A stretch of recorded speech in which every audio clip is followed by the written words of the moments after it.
In many places, this is seen as a test of whether or not a former president is above the law.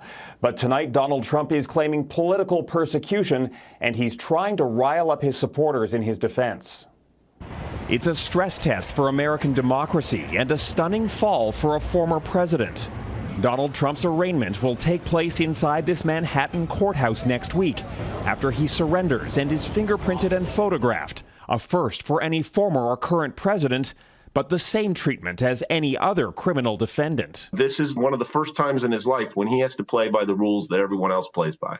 Late Thursday, Trump was informed of the New York grand jury's decision to indict him. Despite all the scuttlebutt and rumors and whatnot, we believed and hoped that rule of law would have prevailed, so he initially was shocked.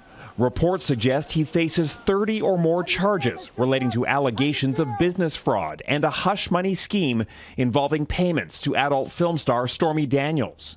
The specific charges remain under seal. That hasn't stopped the frenzied claims from Trump's backers. I think the unprecedented indictment of a former president of the United States for a campaign finance issue is an outrage. Outside Mar-a-Lago, Trump's supporters rallied defiantly. Actually, I think it's helping him.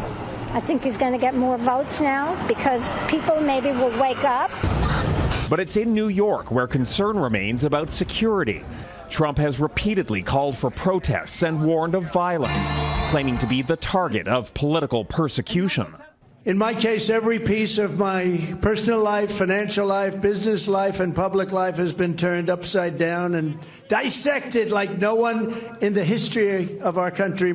What happens next could define the 2024 presidential campaign, where Trump is still a candidate. I'm not going to talk about Trump's indictment. New York could be just the start of Trump's legal troubles. He still faces multiple probes in far more serious cases involving election interference, classified documents, and the storming of the U.S. Capitol. The charges here may open Pandora's box in terms of the other prosecutions that he's facing around the nation.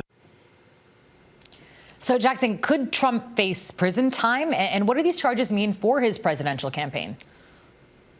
Well, when it comes to the campaign, it's full steam ahead. In fact, within minutes of the indictment being revealed last night, Trump was attempting to fundraise off his own looming criminal trial.